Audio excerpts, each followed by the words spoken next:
Bom dia, igreja. Nós estamos iniciando mais esse vídeo nesse domingo de manhã. Por sinal, lá fora está uma neblina. Segundo a tradição, né, quando eu aprendi quando criança, dia de neblina é dia de sol, né? Vamos lá. Logo, logo o sol vai estar aparecendo. Eu quero que essa palavra de hoje chegue aos seus corações de forma agradável e que nós possamos entender um pouquinho mais da palavra do Senhor nesse domingo de manhã. Aqui estamos fazendo a leitura em Colossenses capítulo 4, do verso 2 ao verso 6, que diz assim: perseverai na oração, vigiando com ações de graças, suplicai ao mesmo tempo também por nós, para que Deus nos abra a porta à palavra, a fim de falarmos do mistério de Cristo, pelo qual também estou algemado, para que eu o manifeste como devo fazer. Portai-vos com sabedoria para com os de fora, aproveitai as oportunidades. A vossa palavra seja sempre agradável, temperada com sal, para saberdes como deveis responder a cada um. Bem, Paulo, escrevendo à igreja que se encontrava em Colossos, ele dá aqui, ao final já da sua epístola, ele dá uma palavra à igreja a respeito da sua conduta de vida. E ele dá aqui algumas recomendações, orientações à igreja. Da mesma forma, como é comum, Paulo, nas suas cartas, sempre mandar ao final alguma forma de recomendação, de agradecimento às igrejas. Pois bem, a igreja de Colossos, Paulo não foi o fundador dela. Ele até queria visitá-la, queria estar lá, mas ele não a fundou nas suas viagens missionárias. Ele simplesmente conhecia o seu valor e o valor da igreja era chegado até ele. Ele diz que, logo no capítulo 1, que ora pela igreja, agradece a Deus a igreja, porque a igreja era uma igreja que tinha convicção do seu chamado, era uma igreja que tinha mantido, esse é um fato importante, a igreja tinha mantido a obra missionária, tinha mantido as ofertas, mantinha os missionários no campo. Não era uma igreja missionária diretamente enviando missionários dela para o mundo, mas ela se associava aos missionários que estavam no mundo pregando o evangelho, e ela associava a esses missionários enviando ofertas. E isso é muito interessante, porque Paulo vai agradecer muito à igreja. E Paulo também faz uma advertência à igreja, como é comum a Paulo fazer, e eu já falei sobre isso, a respeito de falsas doutrinas, coisas que vêm entrando na igreja, às vezes até de forma que a gente não percebe, as falsas interpretações bíblicas, elas vêm chegando sorrateiramente à igreja, vêm dominando o entendimento da igreja e vêm contaminando, na verdade, o evangelho. Isso sempre aconteceu.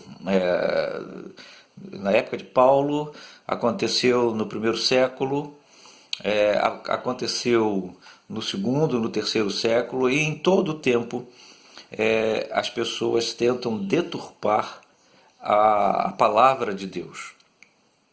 Portanto, isso não é algo novo. Até hoje.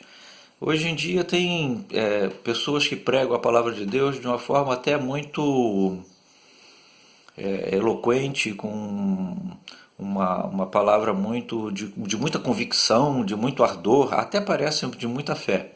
Mas quando a gente vai observar o cerne da palavra, quando a gente vai observar o interesse daquela pregação, quando a gente vai observar as intenções, aí cai tudo por terra. Porque é falsa doutrina, são heresias, são coisas que estão sendo introduzidas no meio evangélico, na verdade, por Satanás, com o intuito de destruir a pureza da igreja. Então, isso acontece sempre. Mas a igreja de Colossos era uma igreja que tinha tudo isso. E Paulo vai, toda essa pegada missionária, de cuidado, né, de comissões, e também era uma igreja que era fortemente, sofria esses reveses de falsas doutrinas. Uma delas era o gnosticismo, que depois eu falo um pouco mais a respeito desse movimento filosófico que tanto preocupou a igreja do primeiro século e depois ele vem sendo mudado, mas continua até os dias de hoje algumas ideias gnósticas no nosso meio. Bem, mas o texto que nós lemos como texto base, ele traz aqui algumas coisas que eu quero falar para a igreja. Primeiro, perseverar na oração, vigiando com ações de graça. A igreja precisa estar sempre em oração. A oração é algo. Primeiro, a oração eu vejo como uma dádiva de Deus. Dádiva como um prêmio, um presente de Deus para nós, devido a essa liberdade que temos de falar diretamente com Deus, do nosso coração, chegando ao coração de Deus. Isso é muito, muito, muito, muito, muito gratificante para nós, essa forma que Deus se comunica conosco. Então, a oração, nós precisamos valorizá-la devido a tão grau de importância que temos. Você imagina você ter liberdade de falar com o maior ou o mais alto grau de, de comando, de pessoa, de governo, você poder ter liberdade de falar diretamente com o seu governante, que de certa forma é tão difícil, né? Você vai falar, tem uma série de protocolos para você falar com um homem. Você falar com o prefeito, você tem que marcar, tem que agendar. Você falar com o governador, a mesma coisa. Presidente da República, a mesma coisa. Senadores, você não tem liberdade, porque você existe um protocolo para você chegar até eles. Mas para Deus, que é muito superior a prefeito, muito superior a governo, muito superior ao presidente da República, Deus, você tem liberdade de falar com ele. Não é? A hora que você puder, na verdade, na hora que você entender, você tem liberdade de chegar em sua oração e falar com Deus. Então, perseverai na oração, valorizai a oração e perseverai nela, vigiando com ações de graça, sendo sempre grato a Deus. Deus nos atende às nossas orações, mas nem sempre da forma como nós queremos e nem da forma como nós pedimos. Deus é o Senhor e Ele cuida de nós e Ele nos dá aquilo que nós precisamos no momento em que precisamos. Agora, Ele não nos responde conforme nós queremos. Isso é até bom, porque às vezes a gente pede cada coisa, né? Às vezes a gente pede coisas que não vão contribuir em nada, não vão nos ajudar em nada e a gente está pedindo, achando que aquilo é muito importante e Deus não nos dá. Outro dia eu recebi uma mensagem do pastor Leônidas, do Léo, lá que ele falava assim, ele mandou para mim, deve ter mandado para outras pessoas também, né? Porque é uma mensagem redirecionada dele. Que ele dizia, lembrando daquele filme O Todo-Poderoso, que Jim Carrey, né? Ele é uma comédia, mas ele ali é um ponto interessante da nossa reflexão, né? Porque em determinado momento todo mundo ele entrou como substituto de Deus. Ele é o representante de Deus na Terra, o Jim Carrey, nesse filme, né? O Todo-Poderoso. E aí ele em determinado momento ele recebe os pedidos de oração das pessoas. E ele tenta responder, mas são muitos, ele não consegue responder. E ele coloca no computador e ele faz, e ele não consegue responder aquilo de jeito nenhum. Aí ele pensa numa forma muito simples. Ele simplesmente coloca assim, aceito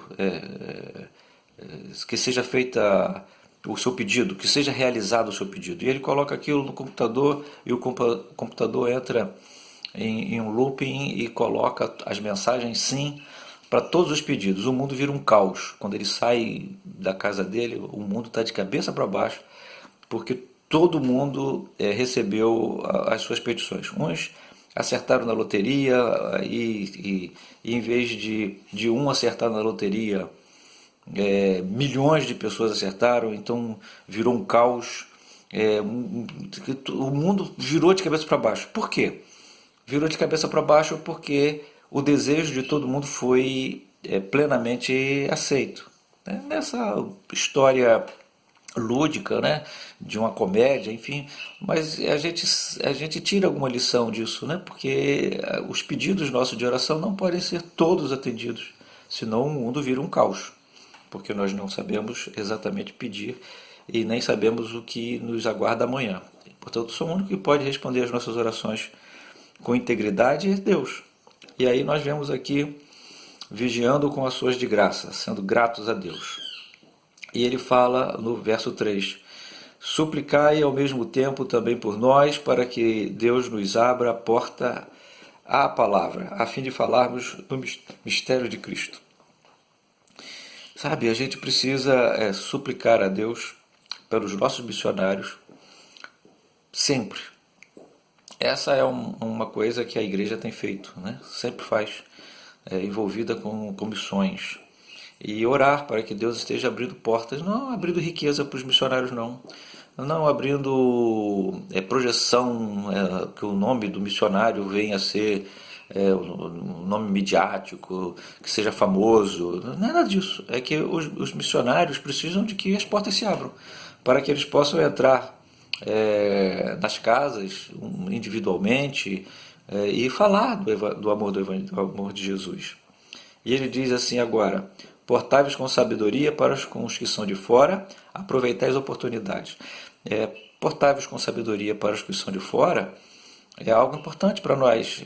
Na verdade, é o nosso testemunho. Precisamos dar testemunho de cristãos. Testemunhar é isso. Testemunhar é mostrar vida cristã lá fora no mundo, mas também, não só lá fora do mundo, mas também mostrar vida cristã dentro da igreja. Hoje em dia as coisas estão tão complicadas, tão difíceis, que às vezes falta vida cristã dentro da própria igreja, ok?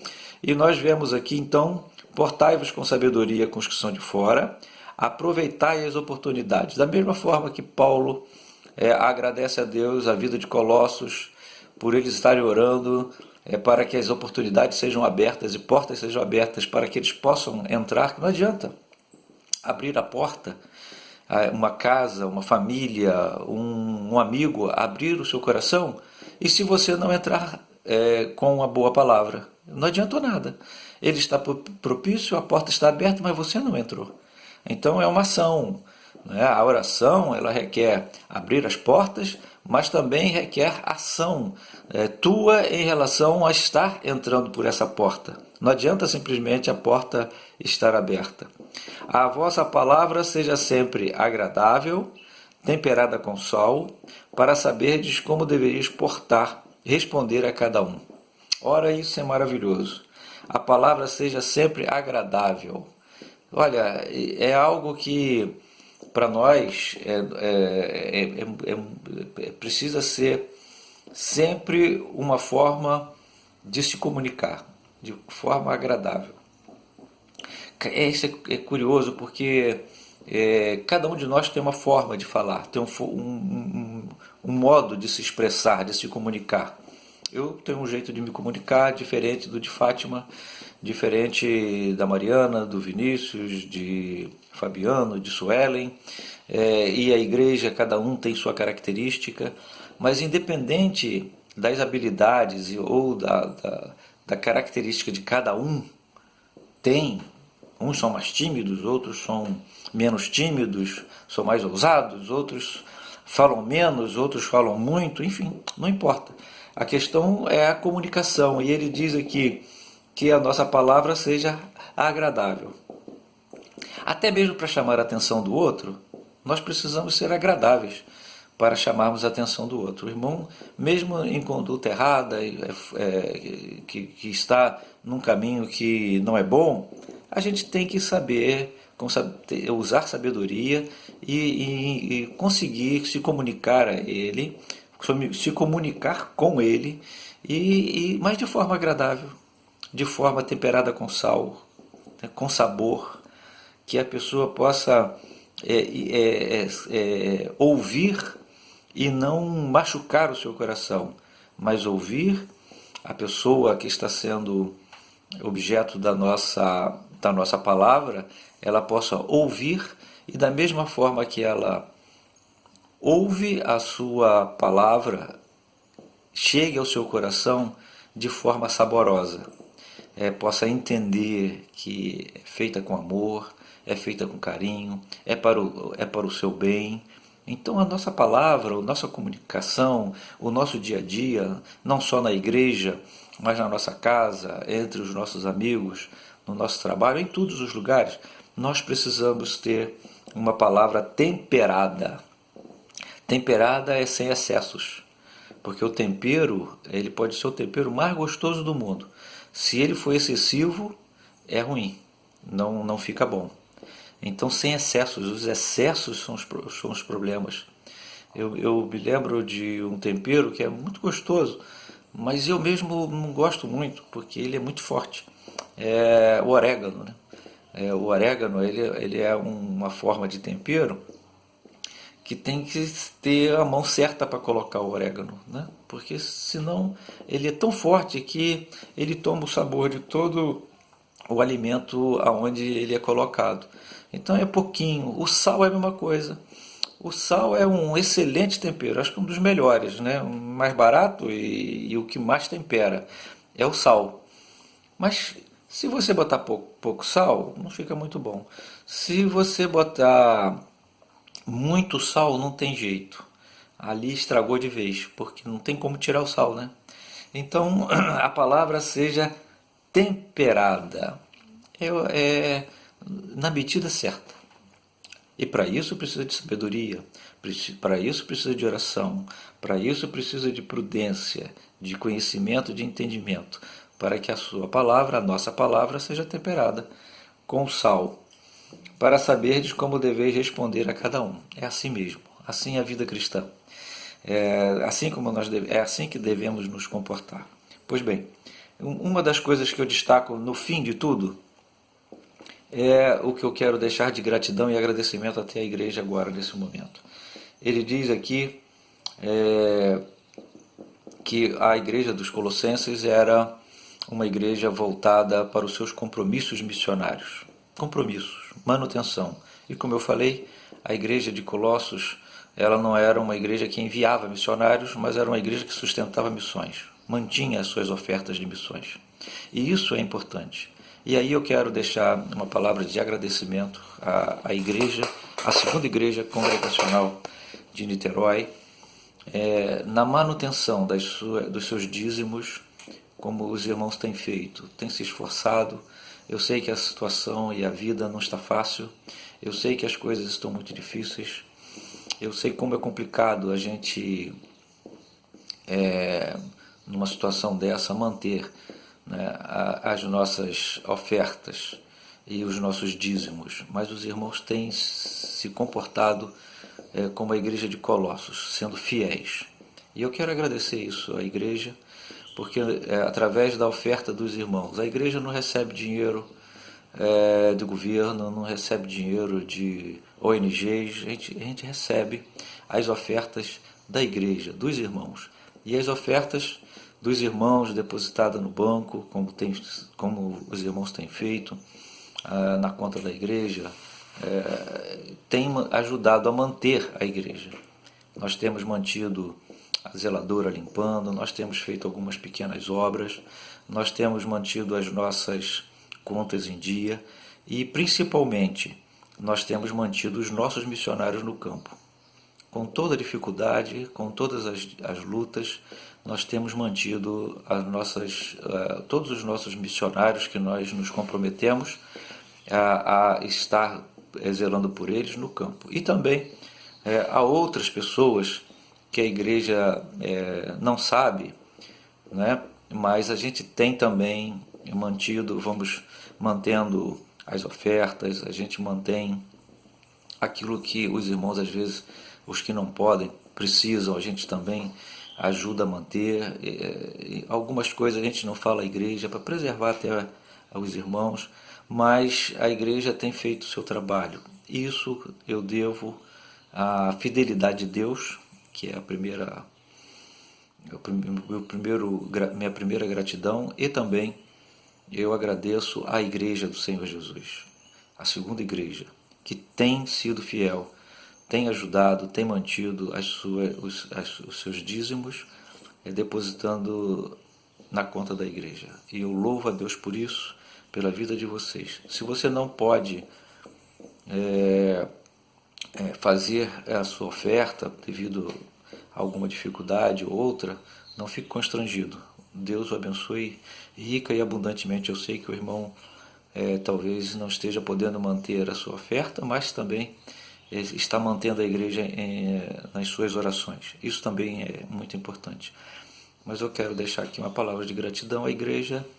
Já estamos indo para o 4º mês distantes do culto, né, do culto presencial, sempre tentando manter, né, o nosso vídeo, a nossa palavra aos domingos. Agora eu estou postando mais palavras, vou postar mais estudos. Eu acho que os irmãos gostaram, vamos fazer mais alguns estudos. E aqui eu deixo já até um pedido à igreja.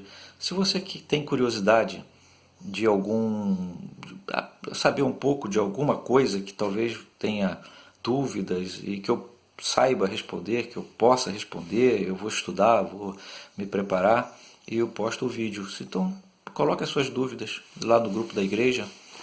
Pastor, eu gostaria de compreender melhor a respeito desse assunto. Por que isso, Paulo, ou João, ou Mateus, ou Lucas, ou Pedro falou dessa forma? Por que estava acontecendo? Eu vou ler o texto, vou estudar o texto e vou, dentro da minha possibilidade, dentro dos meus parcos de recursos, eu vou tentar respondê-los. Tá bom? Que Deus os abençoe, que estejam sendo agraciados, né, pelo amor de Deus nesse domingo. É a minha palavra que eu falo à igreja. Amém.